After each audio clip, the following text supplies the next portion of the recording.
명을 내놨습니다. 하지만 민주당은 이 대변인을 포함해 3명의 수석들을 검찰에 고발하겠다며 공세 수위를 높이고 있습니다. 이동관 청와대 대변인이 투기 의혹 농지를 취득하는 과정에서 허위로 영농계획서를 제출한 사실이 드러나 파문이 일고 있습니다.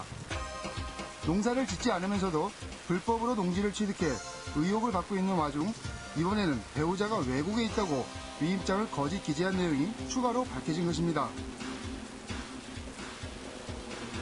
이 사실은 29일 국민일보 노조의 성명서를 통해 알려졌습니다. 이동관 대변인 관련 그게 올라와 있더라고요. 좀 이른 시간에, 저녁 이른 시간에. 예. 그래서 이거 기사 되겠구나 라고 저는 생각했죠. 단독 보고라고 또 돼 있으니까. 성명서에 따르면 28일 밤 이 기사의 지면 배치를 놓고 논란이 있었지만 다음날 기사는 실리지 않았습니다.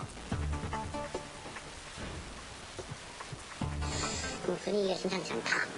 라는 그 얘기를 하더라고요. 그러니까 기사가 나가 있으면 말지. 28일 밤 상황이에요, 지금. 그래서 기사를 6년 얘기를 했다, 지금 4년 얘기를 했다, 왔다 갔다 한다. 이동관 전화도 오는 것 같다. 이런 얘기를 이제 편집국 야본 기자들로부터 전해 듣고. 노조 측은 이동관 대변인의 외압으로 기사가 실리지 않았다고 주장합니다. 기자 출신인 이 대변인이 친분 있는 편집국 간부에게 기사를 내지 말아달라, 이번 건을 넘어가주면 은혜를 갚겠다고 전화를 했다는 겁니다. 하지만 국민일보 편집국 간부는 이 대변인의 전화를 받고 기사를 뺀 것이 아니라 기사 가치가 없다고 판단해 출고시키지 않았다고 했습니다.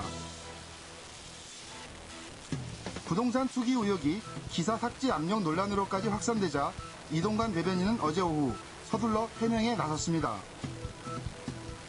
편집국 간부와 친분이 있어 자초지종을 설명하고 봐달라고 했을 뿐 외압은 아니었다고 밝혔습니다. 농지 구입 당시 영농계획서는 구경도 못했으며 현지 공동매입자가 위임 사유를 적당히 둘러쓴 것으로 뒤늦게 확인했다는 겁니다. 하지만 언론 관계자들은 청와대 대변인이 언론사 측에 발언을 한 것 자체가 외압의 형태라고 비판합니다. 또 명백하게 그 외압을 행사했음에도 그것이 사적으로 친구 관계다, 이런 이유로 해서 지금 무마되는 듯한 분위기인데, 핵심은 그 고위공직에 있는 청와대 대변인이 언론사 편집국장에게 기사를 빼달라고 했다. 그 형식의 부드러움을 논할 문제가 아니라고 생각을 해요. 야당은 일제히 이 대변인의 사퇴를 촉구하고 나섰습니다. 특히 통합민주당은 이동관 대변인 등을 검찰에 고발하기로 했습니다. 농지법을 위반했다는 사실 하나로도 공직을 수행하기에 부적절하다는 것이 국민 대다수의 여론인데, 거기에다 관련 기사를 보도치 못하게 하는데 직간접적인 압력을 행사했다면 그것은 용서받기 어려운 행위인 것입니다. 자유선진당과 민노당 등 다른 야당들도 이 대변인의 경질을 요구했습니다. 지난 정부의 잘못된 언론 정책을 되돌리겠다던 이 정권이 언론을 회유하며 압력을 가하고 있습니다. 반면 한나라당은 야당의 정치 공세라며 말을 아끼는 상황입니다. 국민일보는 2달 전 박미석 전 수석의 논문 표절 의혹과 관련해서도 이번과 비슷한 파문을 겪은 바 있어 언론계가 우려를 나타내고 있습니다. 국민일보는 노조에서 다행히 이런 외부의 어떤 문제점들을 드러냈기 때문에 알려졌지만, 과연 이런 문제가 다른 언론사에서는 일어나지 않을까, 그런 걱정이 솔직히 있는 거고요.